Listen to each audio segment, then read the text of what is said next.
everyone, and welcome to another exciting edition of Comic Cave Podcast. My name is Chris, along with my hetero life mate, Mr. Russ. And we are in the beautiful south side of Houston at the Retro Exchange. Gentlemen, please introduce yourselves. Go ahead, Zach. Hello, my name's Zach. I'm the store manager for the Showcase location here on Santiago Road. Nice. And this is the owner, Jorge. Nice to meet everybody. Thank you for the introduction, Zach. I am Jorge. Well, gentlemen, thank you so much for having us here. I mean, you have a beautiful store. One of the most organized stores that we've been to. No disrespect to the other guys. We love you guys. No, complete disrespect. No, I'm kidding. But you guys have the most organized place that I've ever seen here. Also in the south side of Houston. Now, we're going to start off with things. Are you guys originally from Houston? Where are you guys from? Yes. Well, I am. I'm born and raised in this area here.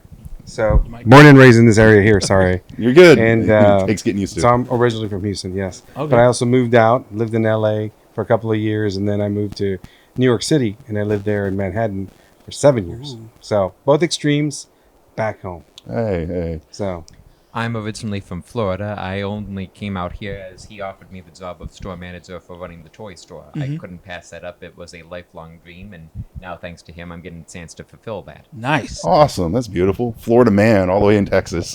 Well, if you guys need another person in charge, I mean, I'm free too. there you go. I love Zach. working at a toy store. I'm just saying. We are growing, so we will let you know. Well, thank you guys once again. Thank you so much. And Russell, I mean, what do you think about this place, Russell? I kind of lost my mind, man. You definitely... I was like looking around for all the little niche stuff. You guys have something here for literally everybody. Anywhere from some of the video game system stuff. We got this debate going right now, Sega versus Nintendo, and I saw you got some great Sega stuff back there. I'm definitely gonna be asking you guys about that a little bit later. I mean, if we don't mind, just jumping kind of into the questions, Sure. What got you into starting up your own store? Why toys? Toys, because I never had them when I was a kid. You know, it's funny. I always hear people, and I've been a vendor like at BotCon and WizardCon, and a lot of cons, and I always hear the stories, and I love the stories. You know, I opened this for Christmas. My grandpa got this for me. My mom got this for me. Or my dad worked really hard and he bought this one toy for me.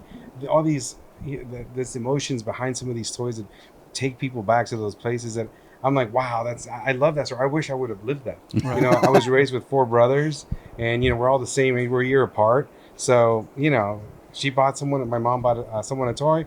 She didn't buy 4. So that was not going to happen. So interestingly enough, for me, when I got out of college and I started working, I said, you know what? I was in New York City.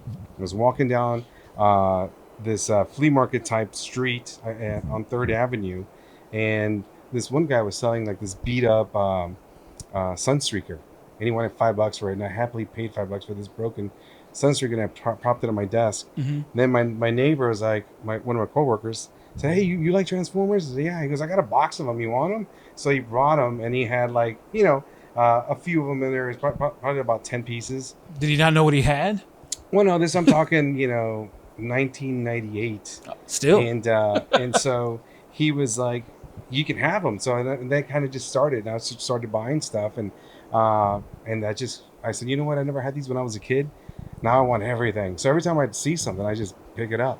And it didn't really explode until I started doing BotCon as a dealer, because I was so passionate about Transformers, and to this day that's my passion. G1 Transformers, and people would come to the show with their toys like Ninja Turtles or He-Man or whatnot, and hey, can I get credit for this? And sure, I'd box it up, send it back home. And over the years of doing BotCon for about 12 years, something like that, I can't remember what it was, but for a long time, I amassed all this stuff in the attic and then a storage unit.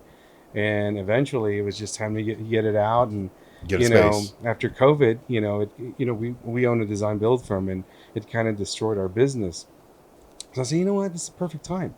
I slowed my business down. I'm still thankfully employed, but it was the perfect time. It worked itself out. And, I reached out to Zach and was like, hey man, you want to come over to Texas? And he didn't take quite a bit of convincing. It was just, he was ready for it. He was sure, like, let's go. So then he came down here. For me, I started out with my grandparents who were retired, and we lived in Florida, so naturally that meant they had annual passes to Disney World. They would take me up there and my little brother quite often. And as a little kid, I was fascinated with the animatronics. I loved robots. Oh, yeah. They were the most amazing thing I had ever seen. So later on, going to the toy store, I found Transformers. I'm And seeing my a theme mother- here between y'all two. Okay. My mother bought me my very first one, which was Pterosaur from Beast Wars. He's the pterodactyl, because I liked dinosaurs quite a lot at the time. Nice. And, well, that one, it was kind of like Lay's potato chips. You can't have just one. And I never really Pringles. stopped. I just kept going and going and going like the Energizer Bunny, and I just kept collecting more Transformers. And I like to read a lot, too. So I would read all these books that my mother would have lying around, all these old fantasy novels and such. And, well, here's all my toys to act out the adventures. So toys were kind of like the perfect synergy for me between that fascination of robots, the interest in stories, and here's those characters brought to physical life, even if it's just in plastic form. Right. And eventually I wound up getting to work at Toys R Us. Oh. Because nice. I was born with a hereditary condition. You know what scoliosis is? Yeah. I had Yeah. kyphosis, the male version of it. Okay. And my back was pretty messed up. Nobody really wanted to hire a cripple. The only company willing to take a Couldn't, chance like, on me lift was and Toys stuff? R Us. Gotcha. So I happily got into there, and well, that just further fueled the collection and the addiction in turn as well. So, I mean, you guys were collectors at first. Were you wrapped up in the whole Jurassic Park dinosaurs thing No, back in robots. '93? I mean, technically they're robots, they're animatronics, but also Dinosaurs, a TV show that was like a The Dinobots. I was into the Dinobots. Oh, yeah. But not really Jurassic. But no, Dinobots were awesome. Yes. And so growing up, I mean, do you guys have that? I know I do. It's not the original because I didn't know what I had back then. But do you guys have like that one Rosebud toy that you guys like, you know what? I'm going to keep this toy forever, or I'm going to rebuy it. Do you have that in your collection as of right now? I do. And it's funny because I get asked a lot, how many pieces are in your collection? You know, it must be massive. No, I only have 9 pieces in my collection. That's all I ever really wanted. Megatron, Optimus, G-Force, this guy right here, I can't think of his name. Ken. Yeah, I'm sorry, Ken, and Transfer Z, and Godzilla. Gojira. Yeah, that's right. And to name a few, you know. So Right. that's really and of course Voltron and the big giant commander. in Now, the you guys have a box. beautiful store around here, and we're going to be taking a quick tour of that store in just a minute. But Russell, any questions? Yeah, I wanted to know more about this location specifically because you said that you started off doing more of like the cons and stuff, correct? How did you come about picking like a location, solid location for you? And this is second location. What's the other one? The other one's it's at Cole's Flea Market, Okay. and it's only open on the weekends. We tried opening Wednesday through the weekend, but it was just our schedules and getting out there and running the shop. We said, you know what, we just keep It's it just to the the two weekends. of you guys running this, or how do you keep up with both spots then? Well, I manage the flea The other one? market Okay. because I've got more of a following back there with the customers that are out there, repeat business. And then here, Zach's doing a great job of really inventorying online presence, and just we're starting surely, but every day we're getting more and more customers. Oh yeah. And so he's the face of this location. Growing. I Nice. get you. Well, if Comic Cake can help with that, we're good on that. Yeah. So this location specifically, did you end up having like this one? I mean, because the other one is that like more of a mobile spot, and I know you guys pull stuff out definitely.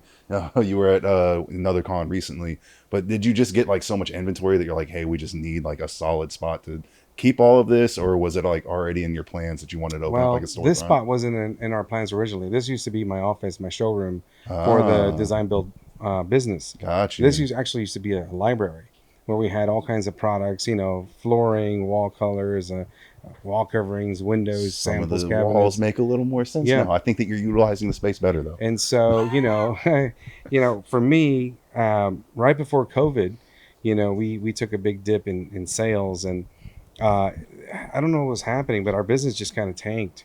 So I had to let go a lot of my staff. Mm-hmm. And then the nail in the coffin was I got hit with COVID, and I almost died. I was one of the first few people that in Houston that got COVID. How I got it, I don't know, but I was in ICU for 2 months, and the strange thing was it took a toll on the business. I mean, no one was here to run it. Yeah. So, yeah. Especially when you are the business. but at you know that what's point. crazy? I still managed to run it from my deathbed. I could still run the business. I could barely talk, and I was still doing business over the phone. It was weird. Don't ever want to do that again. No. But But anyway, that really changed things around. When I got out and I was finally back to health and I could walk around, I said, you know what, it's time to, I'm not going to kill myself. I'm not gonna chase. A big eye opener. You gotta My do what you love family, too, and I gotta enjoy what I want to yeah, do, and I have all this. I want to enjoy it because when they did tell me, Jorge, you got 10% chance of surviving tonight. Damn. You may not make it. The chaplain came in, we talked, but it wasn't Wow, like man. I the whole time I was like, dude, I'm not. I remember that movie Big Fish. Yeah. Remember, he's like, Yeah. this is not how I go. This is not my time. And that was me. And I was like, that's not me. This is Right. not how I go. And so, but no, that was a big eye opener. And so I decided to really start opening the shops and my products. Because I mean, they've just been sitting there. And the reason why I have so much product here is because I've hoarded all this product that I grew up with loving. And I love when people come in and they find something and it's like, whoa, dude, this is, like What I you've said been earlier, looking for, yeah, it's, man. I got them. I got Yeah. their sale right now. I got 'em. That's worth $80 right there. But I really, we trade. I'd rather trade, and Mm-hmm. and that's why I always tell people, bring your extra stuff. I mean, everybody has extra stuff that Damn. that's I just wish I sitting would've around. Do you have extra stuff that you don't need? Bring it in. Trade up. I wish I would have done that. Damn it. I don't really. I mean, money's important. I don't need the money. Yeah, I agree for with you me- 100%. For me, it's the experience with the customer. I mean, we have customers that I don't want to, I hate to say this, but that really annoy us, that they'll come in and it's like, hey, how much is this? And we have a funny story. A guy came in, he was looking for a scythe, right?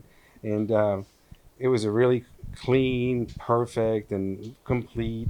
And he always comes in, always low balls. Like, hey, it's $30. You take 15? No, Damn. no. So one day he comes in, and I'm like, dude, I'll do 20. And I had already pre-priced it. I cleaned it. It was already set to go. I had no idea of any of this interacts, and I had priced it at 75. And so he's like, I'll give you 15. I said, nah, forget about it. And then we leave. He comes back. Zach is here, and he's like, hey man, I'm gonna go ahead and take that. But Zach's here now, so Zach's like, it's 75, and he's like, hey, but Jorge said it was 20. So he calls me up on the phone. It's like, hey, bro, that was a one-time deal. But Zach's the store manager. It's what he says. Right. I jumped over what he said to sell it to you. So regardless to say, now when he comes in, he's like, hey, He's gonna take that. Yeah, exactly. Hey, no, now you working the mind games on them. well, you try to help people out, but sometimes, Yeah. People Some just don't know they a can't, good deal. Yeah, they can't take the help. They don't know what's Yeah. being given to them. So anyway, Well, sir, we're very glad that you made it here and out of COVID and you made it back to 100% full health. yeah, Congratulations. yeah, no, that's amazing that you're able to turn something so negative into dude, it's into a positive. beautiful positive. Yeah, Yeah. yeah. But one thing, I mean, we asked this of all the people that we interview. How do you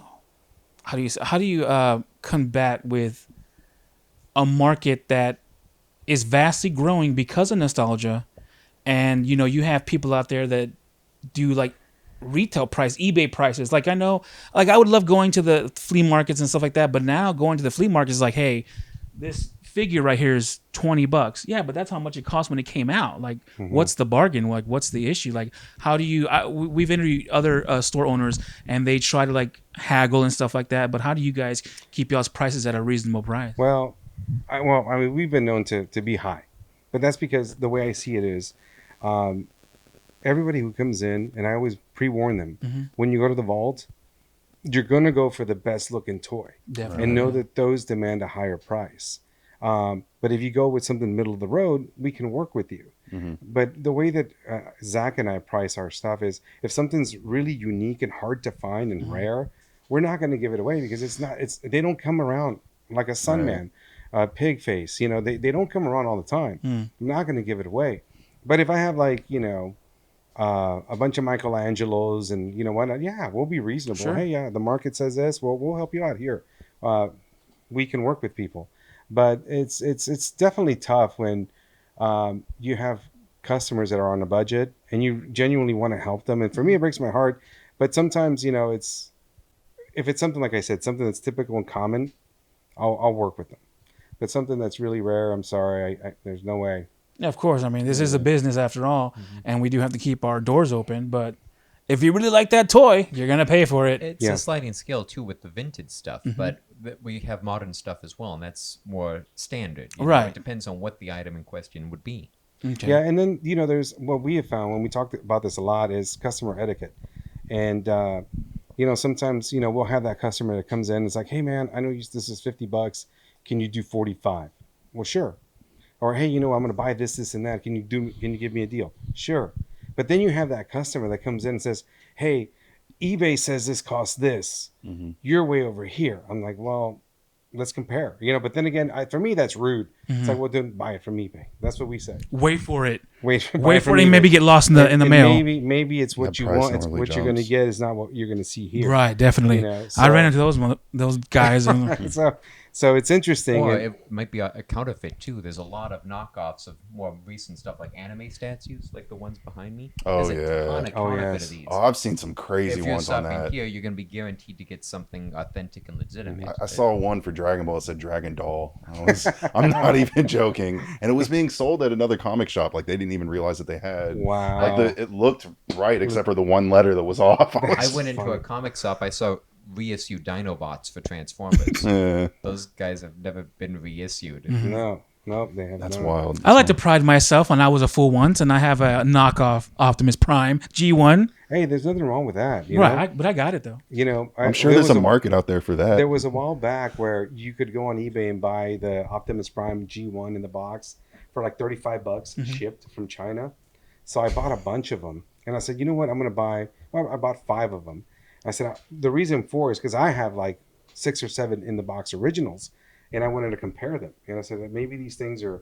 I want to know what a fake one is. And even though I went on YouTube and saw the tutorials, it wasn't until you see it firsthand, man. The quality of these things is amazing. It's like, but then you start seeing the differences. Because I mean, there's been so many times where people walk in with stuff. It's like, hey man, I want to sell this, and you look at it, it's like, oh, well, this is not an original. This is why. And they're still in disbelief. And like, well, no, this is I paid X amount for it. Well, you were sold a Fugazi or whatever. It's a Fugazi. Fugazi. So I'm sorry. So that's why I did it, and just as I kind of just educate myself, especially going to BotCon when you're dealing with a bunch of people that know what they're looking for. And I had one, and I don't know if this is true, but I had a customer come out to my table. And I was a parts guy. He says, do you have the missiles for the Korean version of Trailbreaker? And I said, well, I have a bunch of them. They're right here. How can you tell? They're all chrome. He goes, well, when you tear them off the tree, the Japanese is red, the American is orange, and the Korean is green. I was like, damn, shit. Some people take it too far. It's like, dude, I'm just happy I have the missiles. No wear on them. So, but so some people are so detailed oriented with what they want that you have to be on top of your game when you're talking about what you're selling. Otherwise, you're just going to be selling like everybody else knockoff stuff. That brings up a question for me, and this might end up being like kind of a two-parter. But are there? It sounds like you're both into Transformers. Are there genres or brands, models, or whatever that you guys have like you feel like you're more of an expertise on? What are those for each of you? Do you feel like you separate on anything? Like if there's something specific, some type of toy that you need to talk to a customer about more than you, or? Well, we're first of all, we're always learning because there's always a new variant. There's always a new something that's come out. And He-Man, I thought I knew a lot of, but there's so many variants. It's ridiculous. We're now learning that. We're going to PowerCon, so we have a huge He-Man collection. So we're going meticulously through all the weapons, through all this different straps, to the maker models, the paint schemes, make sure that everything's the right thing with its weapons, coordinated with the that. factory stamps to make sure that all the parts came from the same production run. Oh, wow! Because every He-Man piece has got a stamp on it separate. So G1 Transformers for me would be, if I had to pick one, that's what your expertise. That's where I'm. What about you? For me, it would be Beast Wars and more modern Transformers. I never really had the opportunity to buy the Generation 1 stuff like he did, so I'm not as familiar. I love the characters, and I know them perfectly. Yeah. The toys, I don't know the accessories anywhere near as well as he does on those. Well, how do you guys find out about the accessories that you're not really familiar with? Like, is there a database? You just a lot of Google search or what? Earlier on, there was a gentleman by the name of, what was his name? He did the first field guide that I ever saw. It was it's a little 8.5 by like 11, and it was what was his name? Anyway, He had a Alex Bickmore. no, he had an Autobot. He had Optimus Prime on the cover or Megatron. He later it was a beautiful field guide, pictures of the robot, the variations that he knew at the time, and all the weapons laid out. So that's kind of what helped me become the expert, because I would tag everything with like, okay, this came with this version, this came with, and that's what I sold. So I did that for over 10 years selling at BotCon. So I just became a pro at it. And that's what helped piecing me. it all together. Because back then the internet. Oh, and there was a gentleman. He ran Robot Monster Toys out of Bryan, Texas. And for the life of me, I can't remember his name, but it'll come to me. He was also creating his own database and of Transformer parts. And he actually gave me a disc with all of the information, because I used to send him parts, pictures of stuff that he didn't have. And I mean, this guy was just on it. And he was one of the first person that actually started talking about all the variants from the Japanese toy line as well, which I had no clue existed. So the internet came about, and I started watching the Victory series and all those toys that were amazing from Japan that never made it here. So to answer your questions, that field guide is what got me started. Nice. For me, it was reading on copious amounts of reading on tfu.info, tfwiki.net, and Benson Yee's Ben's World of Transformers websites. Okay. Those were pure gem mines of knowledge, and I'm glad that there's you a like lot to to read go then. and I could never read. I was always a physical guy. And I feel that. I gotta I feel see that. it. I gotta hold it. Taste Well, that's it, cool. smell You it. play off of each other's strengths, right? Yeah. No, so that's true. Yeah. So Quick commercial break. Yeah, we're going to take a quick commercial break so we can show you this beautiful, awesome toy store here at Retro Exchange. After these messages, we'll be right back. What up, everybody? Russ, Comic Cave here, joined with Zach in this Hello. amazing retro store. He's going to give us a little tour, a little walk around. Can you mind showing us around? What we got? Watch your step. We just got back from a convention. I haven't finished unpacking, but over here on this side, I normally try to keep vintage stuff that we want on display for a spotlight kind of. You say vintage stuff. Is everything here not necessarily vintage? Is there a difference between retro and vintage? Okay. Well, vintage is basically anything older, used, and you can't find it anymore. Got you. Okay. From the 80s or 90s and such. Educate me. We've got Dino Riders over here. This was an awesome toy line by Tyco. They sadly no longer exist. All the rights were bought by Mattel, who hopefully will do something with the property because it's begging for a movie. I've got some Rock Lords, an odd little toy line that wasn't made for very long. It's like 5/6 of the toy line is Mantech. And over here, really awesome from Hasbro, we have some Inhumanoids. The little stand behind you is more for odds and ends. I've got some random stuff on there like Migos, reaction figures. There's Assassin's Creed, a couple of random horror figures. Probably my favorite out of what we got is the Migos Stan Lee there in the corner. I love that Stan Lee. That's awesome. Everyone loves Stan Lee. He's fun.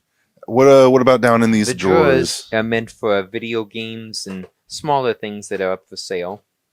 We have Snacks. A friend of the owner custom makes beef jerky for us. Okay. We had lemon pepper Get your and retro jerky. mango habanero. And that was so popular, we actually sold out of the mango habanero at the Wow. last convention we went to. We also have T-shirts. There's a program that's going to be coming for the T-shirts. You buy a T-shirt and you wear it in. You're going to get access to stuff. What the stuff is, I don't know Can't yet. say yet. But he Okay. hasn't finished the plan just yet. But I like that. here's loose GI Joes. There's a lot of these guys, and there's a whole lot more to be processed and on the way. All right. We had a little display of horror stuff here that's vintage. Then that's to go with the NECA. Eventually, that's all going to be put together because I've got Spawn in the other corner as well. We're trying to get all of the horror stuff tied together. What do you have on this side? Over here, we have some Spawn. In the corner, I've been trying to put all the retro lunch boxes. And some of them can get really pricey, but they actually sell really well. Just the other day at the convention we went to, I sold a retro Pac-Man one with the thermos. Oh, wow. And some of these are even older than 80s. Do they sell better? Do they sell for more if they have the thermos? Yes, they do. Of course. Ghostbusters. I Ghostbusters. originally assembled a nice big tower display when the movie came out because I don't know if you got to see it, but I absolutely adored and loved Afterlife. It was such a... I haven't seen it yet. Chris has been raving about it. I need to go. I still need Afterlife to check it is out. what I have been waiting for a long, long time. It's a third Ghostbusters movie, and it was beautifully done. Yeah, So- from my understanding, they kind of forgot about the other one. when that came out. It's nice. We have some Ninja Turtles. I normally have a couple of Street Socks in over here as well, though they're still inside one of the totes from the convention. Older toys without packaging that people are still going to be looking for. Here's Dragon Ball. Yeah. This row right here originally was the Ninja Turtles. One turtle for each drawer. I've since had my inventory dwindle, and what's left is still packed up in the totes from the last convention we were at. But in theory, everybody was going to have their own drawer, so Leonardo, Raph, and so forth going down. Gotcha. You'll get it So it'd back be up. all bad guys in the bottom. We've got other fun stuff in the drawers, too. In the center, we have rotating displays that we constantly flip around. At the moment, it was Batman for the new film and anime. Anime does really well for us as well, and we try and keep a mix of the statues going because You definitely got some of the more popular ones. I see Demon Slayer, Jujutsu Kaisen, My Hero. Yeah, y'all got the One Piece. One Piece is never going away. We got over here. This is the feature wall. In theory, once a month we want to rotate out everything that's on here. This month it was featured for Batman for the movie. Before then it was Ghostbusters. And one of the ones we're planning to do eventually is going to be like Brave Star. We wanted to, in theory, do 1 month is going to be based on a popular movie coming up. Next month would be something vintage that you don't really see anywhere. And there's so many surprises inside the back that people haven't thought about in ages or diorama and the rest of the showcase. Z.I. Joe, DC, and each little block was kind of themed. If you look up and over behind the big arcade sign, you can see some of the G.I. Joe stuff we had. I had wrestling underneath. Wrestling down the Star Wars blocks. Star Wars seems to be a good portion of the selection. You all know how long knockoffs have been around? This imagine. might make people laugh. This is a vintage Darth Vader from the 70s, right? Now, here's a vintage Darth Vader knockoff from the 70s as well. What? Star Team. I love it. Yeah. I love it. And here were his cross cells. Those were the other characters from Star Team. Is there a market for knockoff stuff? For vintage knockoffs that make people laugh? Yes, there actually are, nice. because it's one of those bizarre time oddities where I can't believe that's something that existed. And we had a couple of the other Star Team ones, and they sold. Nice. Somebody came in. It's not something I've ever seen before. That's amazing. Like with He-Man. Mm-hmm. But this is a He-Man record player and records to go with it. Huh. And it works. Like singles from the show or something? Like the theme song? Books on tape. There's a book with a vinyl record in there. And short story, pretty basically. Yeah. Okay. That's we have awesome. another crazy one, too, that's up over here. This is a vintage 80s He-Man talking toothbrush set. He is holding the toothbrush. Does he brush your teeth? How does this work? I would hope not, but it almost looks like he might. It does talk, and there's what it says. He-Man and I brush regularly. I love it. One of the big crown jewels of Jorge's collection in diorama is the Eternia. Ours is almost complete. Most of the extra pieces that connect the towers are all in storage in the back because they're so fragile. Yeah. But it's such a beautiful display piece. He wanted it to be out. Still have it out. Right? Yeah. Yeah, no, it's mind-boggling to me how much of your collection or your pieces are pretty well together, pretty well complete. Mm-hmm. We don't always put all the complete stuff inside the diorama, but we wanted to look like a toy store when people come in. They want to see the set. It all back. The memories, the adventures, the stories. My favorite corner, the Transformers side. Transformers originally was going to get the entirety of the wall, but as we continued to get more and more merchandise in, I needed to make space, so a lot of Transformers had to go back to the back, unfortunately. We tried to make this side, it was originally going to be 80s stuff to go along with the Transformers. Gotcha. Because, I mean, a lot of the store is 80s themed, but some things stand out in memory far more than others, and that's why, like, I've got Thundercats and Karate Kid over there. Right. The X-Men stuff some of the posters actually goes on this display in the center. We came back from the convention. I was still unpacking those. I had tried to put out a mixture of all kinds of interesting things for Transformers. We have from both old and modern. Like, for example, these aren't particularly great figures from Beast Machines, but they're autographed by the voice actors, so that's why they're out here. We've got a few modern things as well that are kind of fun, like this one. This is just hilariously funny. Dracula. This is the official Dracula crossover transformer named Draculus. Didn't even know that was a thing. Precisely. That's what makes him fun. One of my favorite sets, the 3 trains that combine from Japan. Oh, wow. Yeah, it looks like you guys actually have a lot of like that original Japan stuff too. Like the Lio Convoy. That one. Wow. Did you know Transformers had 2 theatrically released films, not 1? The second one was made for Beast Wars 2. It was only released in Japan. And in Japan, from my understanding, anything that's released in theaters is considered a movie, no matter how long it is. So that is a 45-minute long movie. And that was theatrical release. Yeah. That was the Lio Convoy made for the Japanese. When was film. that released? Beast Wars was 1996, so probably around 1998. Okay. That would be a quick estimate off the top of my head. I get you. And he's very fragile as well because of all the translucent plastic. So.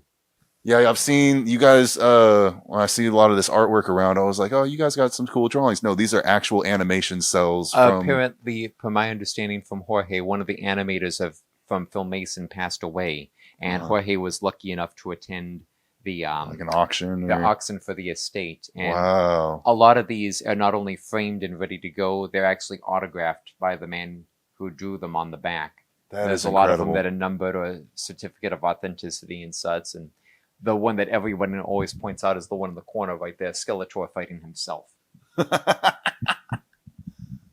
Love it. The one we probably get the most inquiries about is Orko in the bubble. People really seem to get drawn to that one. Well, we got one more area to go check out, if that's all right. Yes. I felt privileged and honored. I'm gonna let you lead the way. And look, Chris is already back here shopping. He's making it off. Normally, VIPs are the only ones who get access back here. It's by appointment only, and it's after spending $1,000 with the company cumulatively in either location. Okay. You can sign up for VIP access, and as you make purchases, we keep track on a tally inside the computer. And when you get it, you get access to back here. You give us a call. Jorge needs to be present, and then you can come in and shop. Everything back here is unprocessed and unpriced, and hopefully still on shelves. Come on, Chris. Hopefully, everything is organized by character alphabetically. In theory, we're still going through a lot. All this for sure. Basically, every main toy line has its own section. So it starts off with He-Man, then Transformers, more Transformers because there's so many. We're both big Transformer fans. Yeah, you guys got that Transformers market over down. In the corner here, underneath, although it's kind of tough to see, is Star Trek, and then other '80s toy lines: Mask, Mr. Lambo, A-Team, and such. I love it. We try and keep all the characters into their own tray, alphabetized by character name or subgroup. And then in the case of the He-Man or Ninja Turtles, we have the little parts trays for the weapons and so forth. So if you need a specific piece, well, what character you're looking for? Oh, we have the gun for him, the missile for him. You guys all have it like color-coded, it looks like, color-oriented. So it makes it so nice it's and quick easy for you to find quickly what you whoever need. you might be looking for. If can somebody request something and not come back here to see it? Like if they're not a VIP and you guys come back? Yes, but it has to be done through email. Because we have to see about having time to come back here and dig. And look through it. Yeah. Because just for the sheer amount of so stuff send them an email and see what they got, guys, because they got it all. It's info@theretroexchange.com for parts list, but it's still local pickup only. You'd have to come by the store get it. to purchase. Yes. Get you. Behind you is Star Wars. Over here is more 80s toy lines. We have Micronauts. There's Voltron, Thundercats, and Ghostbusters next to them. Some Godzilla. There's some Gundam stuff mixed in over here. Stuff that we don't quite have as much of doesn't get its own block just yet. You got some manga too? Yeah. We accept a lot of trade-ins, so as people sew up and trade stuff in, we acquire it and it comes back here. Because if you come and visit us, bring whatever you don't care about owning any longer. See if you can trade it in for store credit for something you do want. Right. Over here, we're doing Thundercats, Ghostbusters, and Power Rangers down below. Up on the top is Brave Star and a few other assorted odds and ends.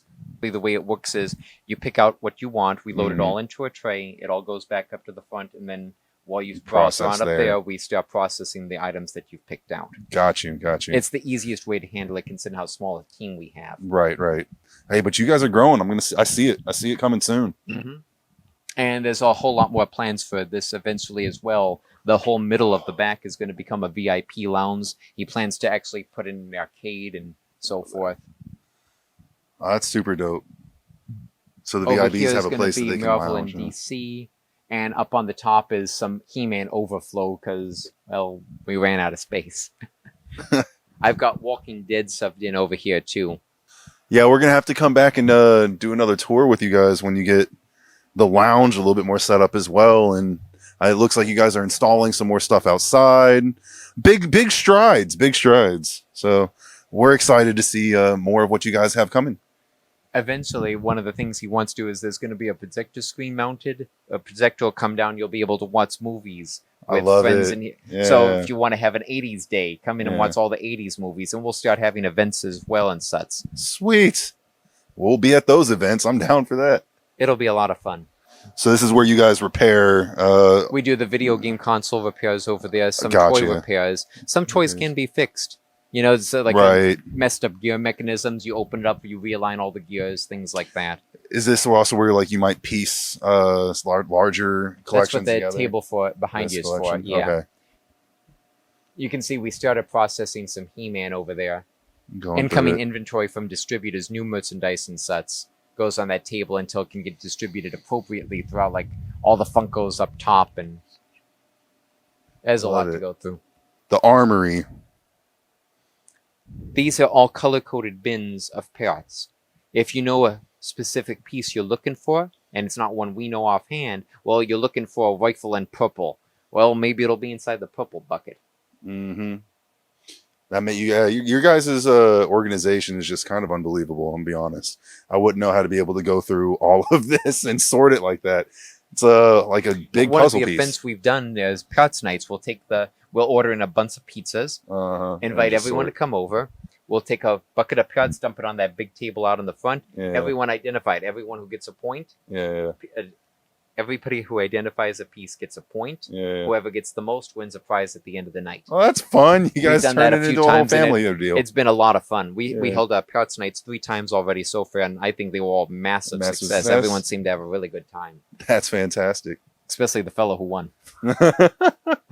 Above, we have the smaller 80s toy lines and older franchises that we don't quite have that much of them. So they go into these bins up until they get big enough to have a spot on the other side of the store. Is that some more gargoyle stuff down there? I see. Mm-hmm. Like over here, we've got some fun stuff. This is where the rest of the unprocessed Dino Riders are, Exo Squad, and Is that Street Sharks? no, What is this is from a bizarre toy line. I believe his name is simply Shark Man. He's not a street shark as much as he Okay. looks like one. These ones, That from takes what I me could back, tell, though. actually sold in America. From what little reading I've got to done, it looks like they were made for the like islands kind of area. I think Okay. like Malaysia and so Oh, forth. okay. Interesting. Man, yeah, y'all got And it then all for finally real. in the back, if you paired in the mess, is all GI A giant Joe. mace. Yes. It's going to be for the Medieval Times exhibit. We're actually big fans of Texas Renfest, and we attend Who every isn't? year. So, with all those vintage toys to protect and guard, we Yeah. need something on hand, right? That's the And security last but system. the is G.I. Joe. G.I. Joe. There's probably over 5,000 G.I. Joe figures between all there. those buckets over there piled up. We started trying to organize them by name and year. This is incredible. Well, thank you so much for giving me the tour and allowing me to be a temporary VIP. I can't wait to get the official VIP status. Thank you so much for having come and visit us. Yeah, for sure, It's been a lot of fun having you here. Yeah, no, definitely love it. Can't wait to see more. And for now, back to you, Chris. And we're back, ladies and gentlemen. Wasn't that a good store? Wasn't that an awesome store? I mean, you guys have some good stuff here. Some awesome stuff here at the Retro Exchange. The address, please. 7110 Santiago Street, Houston, Texas, 77023. Come on down. Come visit this store and Yep. Link down below. live out your awesome childhood. Now I see you guys have some anime stuff, manga. Russell, sorry if it's not made in Japan, it's not manga. But I see you have some anime stuff, some figures down here. What would you say sells more? Like the really retro? What genre or what company sells more? The TMNT or the the Supermans or the Godzilla or the Asian or the you have some Transformers back there. Like, what sells more? Well, it's kind of.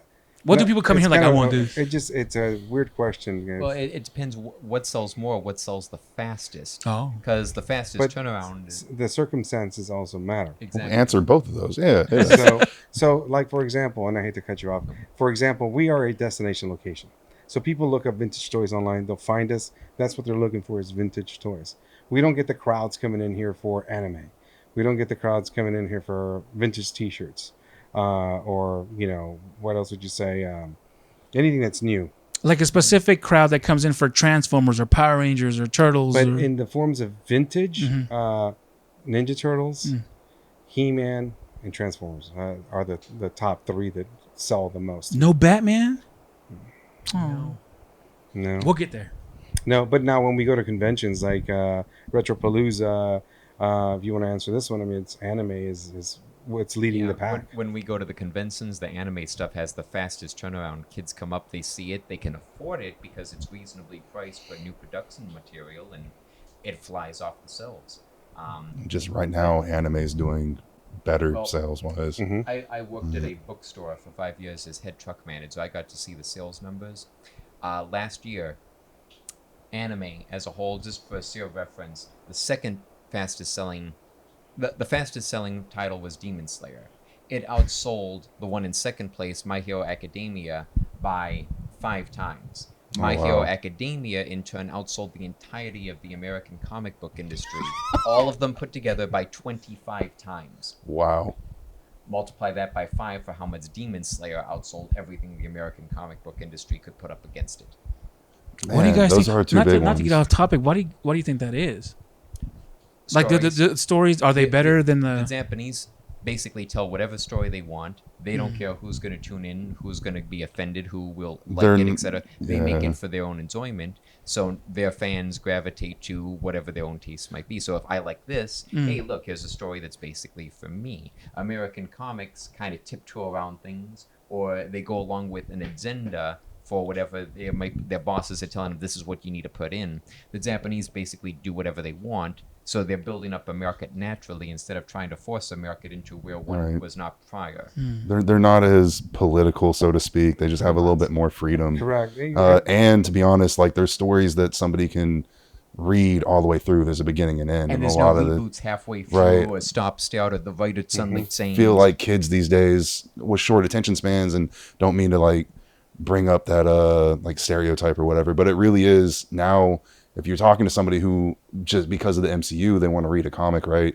It seems as like they're like, well, where do I even start? Where would I even begin? There's no sudden gimmicks like Right. Death of Superman. You remember that? Oh yeah, Anime doesn't really. They do one consistent story. There's no sock event to try and get what people to come on. there board. might be like It's certain consistent. runs or like certain manga specifically. Like everybody needs to read Dragon Ball at some point or something like that. That's my opinion, And but. the other big point is the animation's really high quality compared Oh, to yeah. what we're getting over here. I mean, think about what you all grew up with on TV growing up.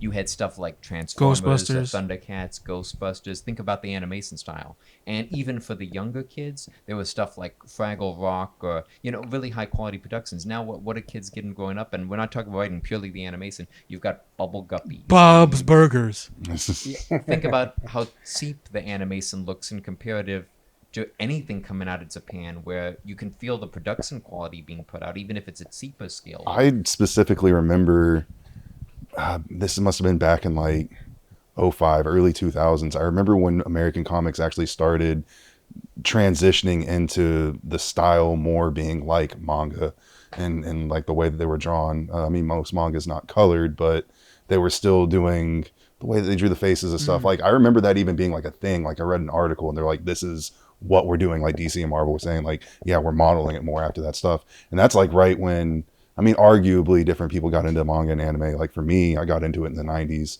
arguably some people 80s, but it's now like at its height. So you can see that transition of them wanting to copy some of that stuff. I don't know if I'm just going on a side. Give me some tangent, good old but Looney Tunes any day over manga. Hey, Looney Tunes. I'm definitely one of those Their guys. I animation was very talked to high my quality daughter. as well. She loves anime, and so we were talking, and I made the comment. I said, "Why do you like anime so much? Why do you like Japanese stuff so much?" She goes, "Well, Dad, because I feel like American stuff is just so tainted with political stuff.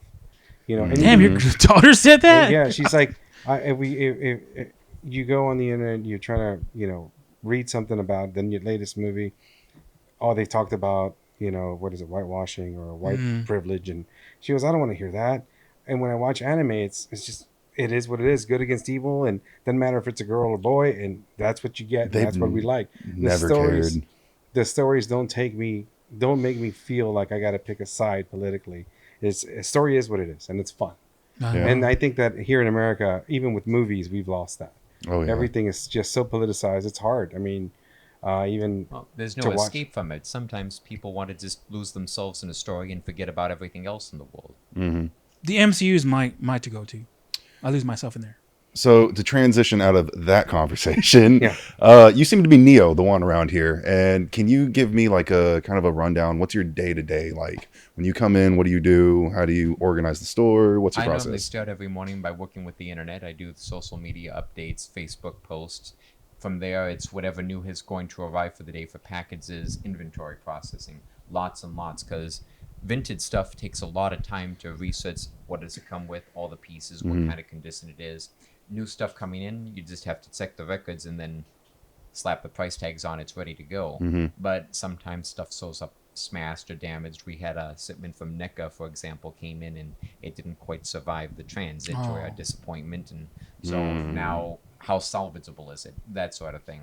Aside from that, because it's just me, I'm the one who does most of the prep for all the conventions as well. Packing, what are we going to take, look up the venues, try and get the tickets for us to admittance and all that sort of thing. I bounce back and forth between projects depending on the priority of the project at the time. So my day fluctuates very heavily. How do you feel like you prioritize just like what's coming up sooner, like what needs the most focus? Well, do you mean by convention or just by the day? By the day, yeah. How do you prioritize? Whatever needs to be cranked out first, the fastest, just Gotcha. for the company to manage to keep going, because we're still growing and still building. For I sure. know that Jorge's got a lot of plans in the works to come, and there's a lot of things we're very, very excited for, but without laying a proper groundwork and a foundation, you can't build your house on the sinking sand, That's true. Right. And to his credit, I mean, he's amazing. I mean, shit that I would lose. Excuse me. You're fine. Stuff that I would lose myself in for just it's monotonous stuff that I just don't want to do. This guy just he's thrives Superman. on it. I mean, he's just gets in the zone, and by the time it's like, oh, all this got done. What? It's done? What else can I give you? So, but no, he's doing great. He's amazing. He's really the brains behind this operation. I'm just a provider that gets in his way, and every day it's like, hey, dude, here's another bin of stuff that I got. So more processing, but it's fun. I think he finds enjoyment in that too. It does get crazy at times because it's just so. For me, it could be overwhelming. Yeah. But the process that I have, I'm very, very detailed. Like everything has to be in order. Everything has to be organized because organization is key. Let me give you a quick example. Botcan, I was a parts guy. I was known for opening boxes and selling parts.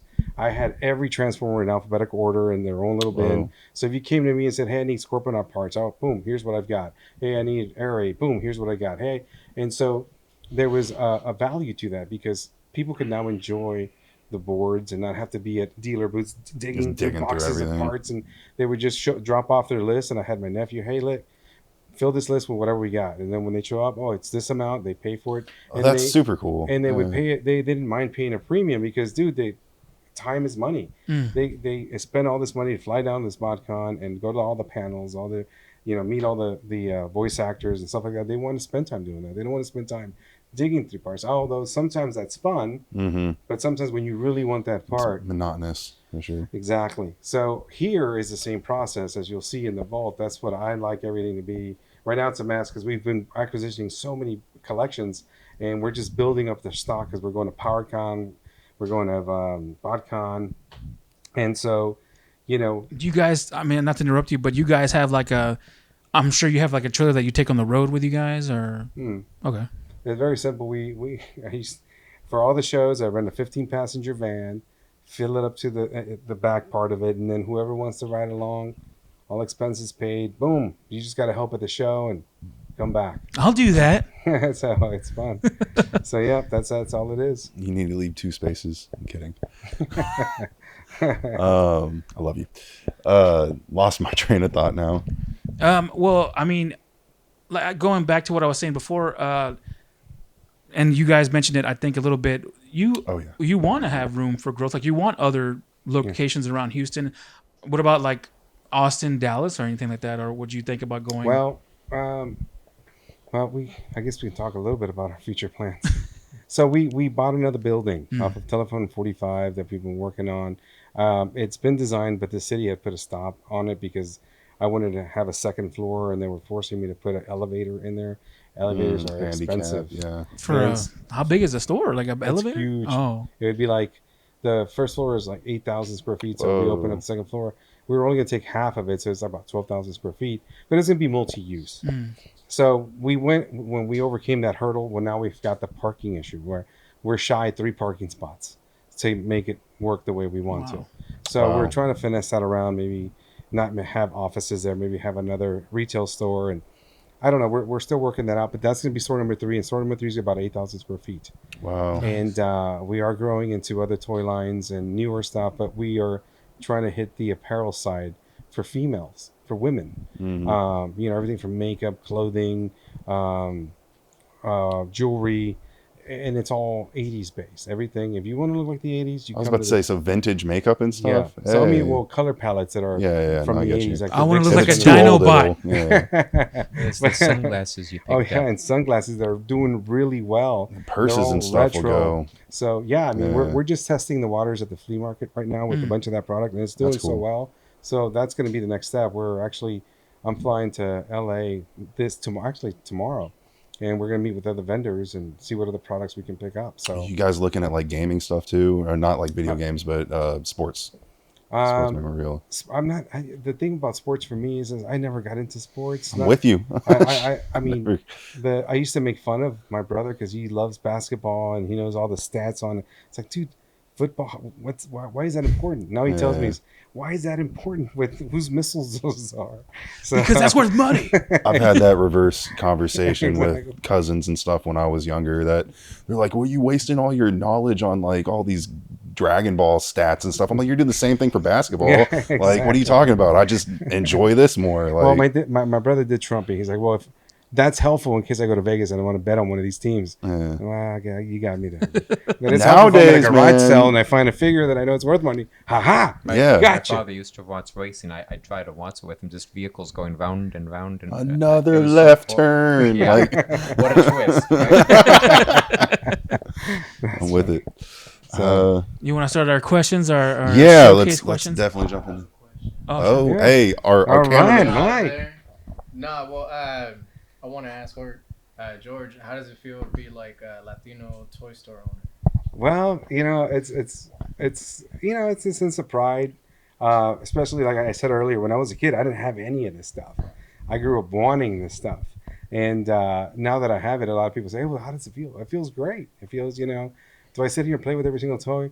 No, but it feels like I do when we take them out and we're looking at them and we're displaying them or we're cleaning them. So I get to enjoy them all the time. And when they go, it's funny because we had a gentleman come in and buy a bunch of Transformers a couple weeks ago, and I'm attached to them to a certain extent, but it kind of my children. I was like, I was so. He had to put all the parts together. He it was like, Zach, go assemble these, and the next thing I know, you give me them, and he's putting the pieces on the figures, and then the guy finally leaves with his puts. He's like, "Why did I sell those?" I had seller's remorse, but no. It was a good thing. The guy's a great guy, and he's enjoying them. But for me, it's like seeing him again next time. I'll find him somewhere, and that's Right, part of the right. fun. But no, it feels great, man. I mean, especially going to the school here on Briscoe, and I went to Ripley too, and we're able to donate to the school the Ripley Center that really Wow. helped my family a lot. Now my kids went to that school, so we were able to donate. Like we donated 3D printers. We donate. Wow. We used to donate to their Christmas show, and Pancho so- Claus. yeah, and we donate to Punch Quest too. Nice. So it's a great feeling to be able to give back. The hardest thing, and I don't know how to explain this, but after when you help when I hate saying you help, because I genuinely like to donate stuff because I want to feel like it makes someone else happy for a minute, for a moment. But I hate the fact that I feel like I did something good. Like it's like I feel guilty. Like you want to make someone happy, but you don't want to feel. Yes, I get you. it's not I like get you. I'm doing it for that. Right. It's not. Oh, I'm you're not just being genuine about it. I'm just it's like the other day a young lady came into my store, and you know what upsets me the most, and I hate to go into a dark Do it. conversation here, but upsets me the most is I'm at this flea market and you have all these parents that are walking around with these $12 $15 drinks, and that's all right, they worked hard all week, and then their daughter comes in and she's like, Dad, I want this shirt. It's like, well, all right, go tell them how much is it. And it's like, well, it's $12. Nah, it's too expensive. But yet here's his He's holding third the drink. So I said, hey, Mija, I said, what's your name? And she tells me her name. I said, do you get good grades at school? Well, I got A's and B's, 1C. Well, those are good grades. Just for having good grades, you can have this shirt. Here, it's for you. Wow. And then the dad's like, oh, thank you. Nah, this is for her. Yeah. Right. Right. This is for her. Because it breaks my heart that, it reminds me of me. But my mom wasn't like that. We just didn't ask because we knew we were so dirt poor. We just, why ask? But, it just, for me, it's just, I like seeing the kids or the person enjoying something, that brings them happiness.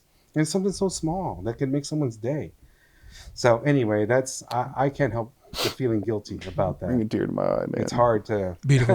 Well, I don't mean to, but No, that's fantastic. No, it's crazy. I had a similar story like that 2 years ago, before the pandemic. This kid was, I was at another store, Bedrock, and I was buying, my stuff. I was looking, and this kid was like, "Mom, can I have this toy?" Which was like $25, and the kid, mom's like, "We can't afford that. It's $25." I'm like, I'm over here buying like a $200 statue, and this kid wants a $25 toy. I should have went up to the kid to be like, "Hey, I got you," but I didn't, like you. I didn't know if that kid. I don't know that family. I didn't know if the mother was like, pride could have kicked in. Yeah, pride could have kicked in or something. Like, no, we don't want that. I'm like, but the kid is just $25. It was a simple Batman toy, Yeah. But I didn't do it, and I regret it. But me and Russell, we do want to help the charity in the future as well, and hopefully do like some Toys for Tots or something like that in the future. And we have big plans too. Texas children. That's something I personally want to get We more got big involved plans with. too. But Yeah, let us know. We'd love to be part of that too. So Awesome. Sweet. anything Appreciate we it. can do, that'd be awesome. Well, gentlemen, here we are, and thank you once again so much for joining us here at Comic Cave Podcast and welcoming us to your beautiful store. We got 10 questions. Try to answer these as fast as you can. Both of us. Don't at the think same about time? it. Yeah. Well, not at the same time, but yeah. Not at the same time. But I'm going to tweak these a little bit for you guys. Okay. Or these kind of some generic questions. All right. So first one, what is your favorite toy? Not publisher. What's the word I'm looking? Manufacturer. Takara. Takara. Same. Okay. Well, Russell, you thought I was going to give me the phone, but now I got to help put on my phone. Here. And I got to have time. There you go. Oh. I have it on my phone. Who is your favorite hero or villain or character? Rat Trap from Beast Wars. Nice. Optimus Prime. Dang, we're going slow on these And ourselves. I say that not the guy I met whose real name was Optimus Prime. I'm talking about the cartoon. That's a story for later. It's the cartoon Optimus Prime. If you guys could have any superpower, what would it be? Ooh. That's teleportation. Man, If that's a one of superpower. mine. Yeah, no, that's Yeah. one of mine. I'm Teleportation. I feel you feel like you can get so much more done. It's that, or I feel like time stop. Yeah, But something like that. you gotta be more productive. Now, with said powers, would you guys be heroes or villains? Good guys. I would be chaotic neutral. Chaotic. Yeah, because in Dungeons and Dragons, I used to love playing Dungeons and Dragons. I had the choice to either save you or not. So Next one, I'm trying to figure out a way that I can like tweak this for you guys. Probably not favorite illustrator. Should we just go with What is that? your favorite toy design? There you go. Shogun Warriors. Transformers. Transformers. So you guys are really like huge Transformers fan. Is that like that's what y'all grew up with, and that's no G.I. Joes and like that He-Man? Yeah, I like G.I. Joe. Don't get me wrong. And G-Force, one of my favorite too. But if I had to pick, Shogun Warriors are right now As My of right family now, couldn't afford much for toys, so if I could get anything, I just kept going with my favorite Transformers over and over. As of right now, what toy line do you think does your figures justice? Ooh. I hate to admit it, but I think Super 7 does a pretty good job. The Thundercats and Silverhawks Yeah. look like they stepped right out of the cartoon. At first, I Their was iffy accuracy about them, is- but dude, they do great work. Super 7, is that a reaction or is that another company? No, they make the reactions, don't they? They were yeah, they partner with Funko for the reactions, but their Ultimates line is completely all them. all of them. And Yeah, kudos to you screen guys. accuracy is absolutely amazing. They're blowing everyone else out of the, Out of the water, water. as far as it looks exactly like what it's supposed to. Not NECA or anything? Well, NECA's awful close. Yeah. But I don't know, something about the Super 7. well, I think for stuff Super is- 7, they have more of the toy lines that I grew up watching that I like. I mean, NECA's great for horror. For me, it's great for horror, for some of like the Alien stuff, Predator. They do a great job. But the toy lines that I like, like Thundercats, Silverhawks, the Ninja Turtles, and stuff like that, Super 7 is doing a hell of a job with those. So, All right, so the next question. What do you guys dislike about the retro community, retro toy community? So you gotta What- be nitpicky. okay, well, if you want to nitpick, for me, it's defining what retro is. But for me, because I've thought about this a lot, I love the 80s, everything about the 80s, the color schemes, hence the colors we use. And what I dislike is when they confuse the 80s with the 90s, because the 90s were, the very beginning of the 90s still had the same kind of type of color palette, but then through the mid 90s, it kind of changed to the more darker colors. So for me, when people confuse the 90s with the 80s, I guess that's what I dislike. But there's really nothing that I dislike. You really dislike about it? What about you? No attitudes Not- with people, or No, just not enough spine to stand up and say not to change things. Oh, you know what? There is something I do dislike. What I do dislike is like someone wearing a Slayer shirt because they think it looks cool. posers? Yes. So there was a young lady that went into my shop, and I see this a lot. And she's like, "Hey, do you have any of the Happy Face shirts?" And I was like, and it's I don't know what it says on the bottom. It's like Happy Face shirts, like the Be Happy shirts. It's like no. The It's Have a like Nice Day shirts? yeah, it's like it's like a band. I was like, oh, you mean Nirvana? And Oh. she's like, yeah, the Nirvana. It's a good state of mind. It's like, no, dude, that's a band. It's a Nirvana shirt. And so she's like, and then she goes, and if you watch this, I'm sorry, but it was just funny. They wear them at the gym and they look cool. That's why I want one. I was like, okay, well, I've got two. So I'm a price gouge like a mother. I had a friend who went to convention, and there was a guy and a lady who were building all these models, and he saw this Enterprise Star Trek model, and it looked really weird. So he goes over and they're like, "What do you think? We just finished building." And he's like, "You all are Star Trek fans? Yeah, we're huge Star Trek fans. We've been watching it for years." He's like, "So why did you attach the entire back half of the Enterprise on upside down?" We're just doing it for the clout. that's right. What is the one thing you guys want or have in y'all's collection? Want or have? Well, I mean, I don't know if you already have it already, but what is the one thing you would love to Oh, have? that in I your would want to have in my Yeah. collection. Oh man. At the moment, that auto-transforming Robocent Optimus Prime. With the trailer.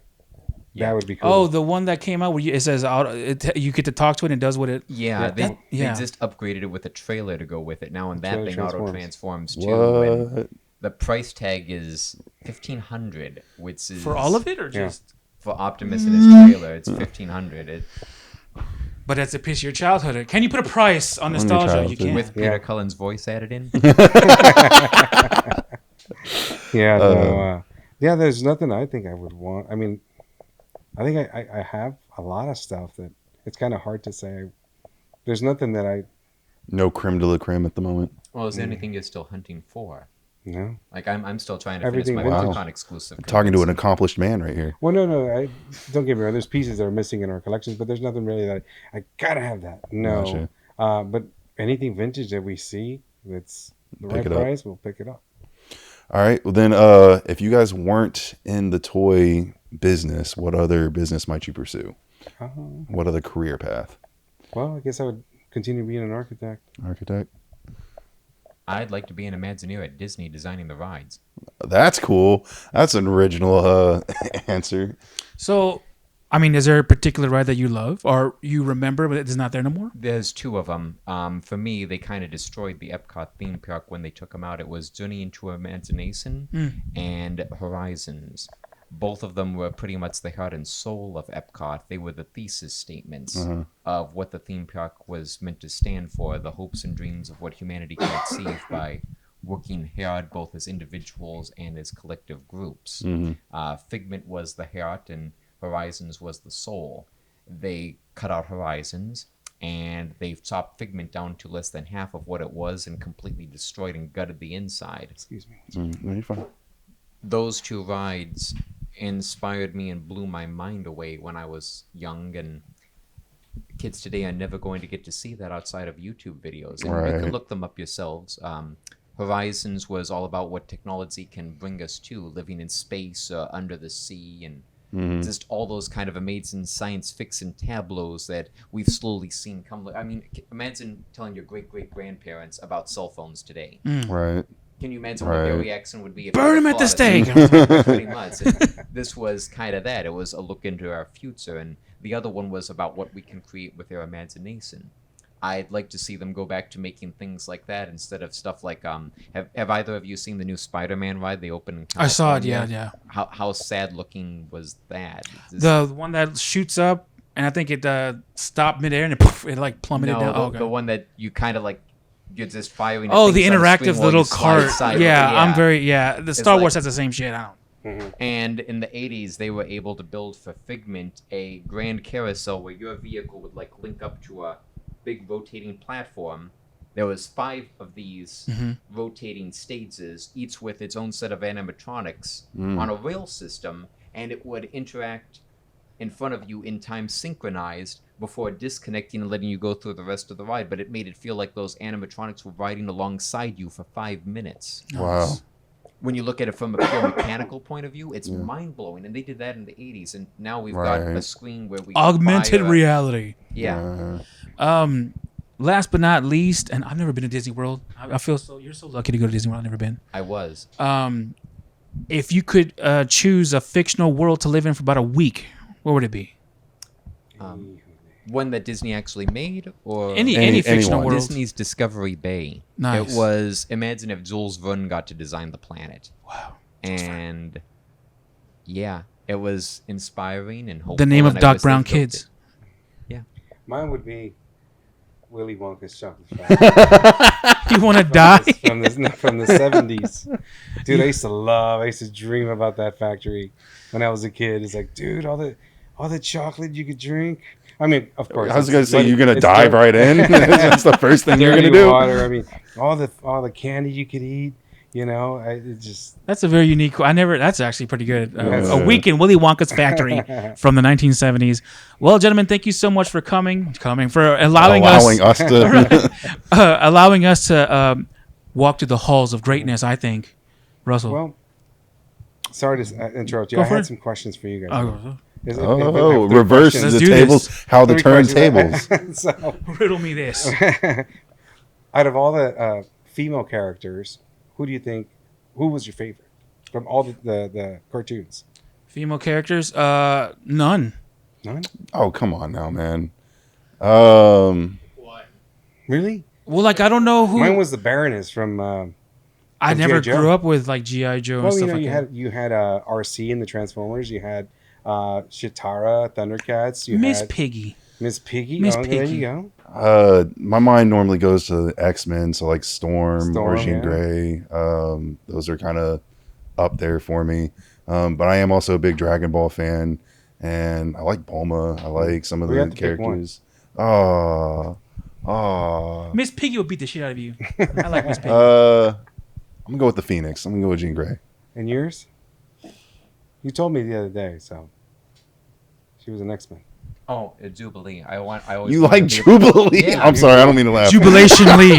I grew up in Florida. You know how often fireworks would be banned because Oh, really? fire? Oh. So growing up, being able to make your own fireworks whenever Yeah, you yeah, wanted to, yeah, that's yeah. awesome. Okay, granted. Question number 2: out of all the cartoons from the 80s or that you grew up with, which one was your favorite? Ooh, Or theme song? I'm sorry, theme song. theme song. That's even harder. Ooh. Life with Louie. Really Life with Louie. Laughable, lovable, huggable. It's Life with Louie. cool. I haven't thought of that cartoon in a long, long time. I related to the character when I was a kid. For me, probably the X-Men theme song, the animated series, The because that's when I started to learn to play the guitar. Not that I actually really know now and fiddle, but that's what I decided. I was like, if I could play that on guitar, then I've learned to play the guitar. So, like, Nice. still working on it. Haven't Nice. nailed it yet, but yeah. What was yours? Zorro. Zorro. Zorro. Oh wow. Mine was Thundercats. Thundercats. Thundercats. Ho. I never. Yeah. Once again, I never really. That was a little bit before my time. I think so. Because I was born in '87, but I didn't start watching until '91, '92. Okay. And Now- but yeah. The next question is the last question is, and which one? What about yours, Mike? Oh, I was gonna say, when did DuckTales come? Dude, that was my 92. second. That was number 2. That was my number 2. Woohoo! So, what is the worst one that you hated? Or it could be TV show. It could be anything from The worst any, TV show. or a cartoon that you just. Theme song did not like. Anything. I grew up as a WB kid, so anything with Disney like Chippendales and Rescuers Down Under, I was like, nah, that's beneath me. I love WB kids. That's a hard one. For Every me. Sega theme Well, it song. could be a TV show. Like my. TV show or whatever that I just What, dislike. do you have one? Growing up or right Yeah, just now? growing up when you were a kid. Like mine was Sanford Inside. I love that theme song. No. But I'll tell you why I hated it was because when we used to go home from school, we used to run because we wanted to catch Thundercats and Transformers. And sometimes if you were too late, you would just hear quack quack quack quack quack quack. So you knew you blew it. You were too late. So you missed out. But I never watched the show. But now as a grown up, I've watched it. It's pretty freaking funny. I don't know if this counts. Going back to the last question, Quantum Leap. Quantum Leap had the greatest intro of a show. I think so. I remember. And MASH. It never put me to sleep. Really? Yeah, it never put me to sleep. I was like, oh, I'm going to watch MASH. Even as a kid, I knew what those jokes were. I grew up in a very old family. Yeah. Here's one for you all. What do you think the most unappreciated theme is? The one that you think that gets no credit despite being absolutely amazing. Doctor Who. Sonic Adventure 1, the video game. I'm telling you, Oh, that game has amazing soundtrack, okay? Underappreciated. And Sonic Adventure 2, to be honest. You don't ever hear any other game shred like that, okay? Yeah. Full songs. But all right. They bought him. They got him. The Doctor Who. I didn't know what Doctor Who was until Family Guy came along, and I started watching Doctor Who. I'm still nowhere near finished because that show's been on for 50 years. But Doctor Who, it's all right. Yeah. To me, I think it's Carmen Sandiego's theme. Where in the world, Carmen Sandiego? Mine was Reading Rainbow. It's underappreciated. Yes. I thought that was a cool. I'm with you. So I hear it every now and then. Like I was watching something the other day, they were playing it in the background. It's like, and then you just start singing the song, "Butterfly in the Sky." Content like this made possible through viewers like you. Thank you. PBS, like viewers like you. Once again, viewers like you, thank you guys so much for tuning in and watching Comic Cave Podcast. Once again, we don't have a grand prize yet, but our grand prize is coming soon. Russell, before we go, We do actually still have the giveaway on our Instagram, though. We're doing giveaways of some comic books. So if you guys are checking this out, definitely go back and look at the Instagram, comment on that photo, follow us. And I think we only need, 12 more? I think so, yeah. 12 more followers, and we're giving those away. Other than that, I ain't got nothing. You guys want to sign out? Where can they follow you? You can find us on Instagram as the Retro Exchange and on Facebook as Retro Exchange 2000. And please, one more time, your address here and the other address as well. We're located at 7110 Santiago Street here in Houston, Texas, 77023, and in Cole's Antique Village and Flea Market over in Pearland. Do you guys do online shipping or anything like that? Not yet? Not yet. Not yet? It's just the two of us. Because sometimes we do get comments from people from out of state, like, hey, can we buy online? Or can Yeah, we yeah, have online? definitely, Stuff yeah. like that. Okay. Well, there you had it, ladies and gentlemen. Thank you guys so much for tuning in. My name is Chris, along with my head of life mate, Mr. Russ? And our guest from the Retro Exchange. Jorge Salazar. Same. Until next time, that's what's up.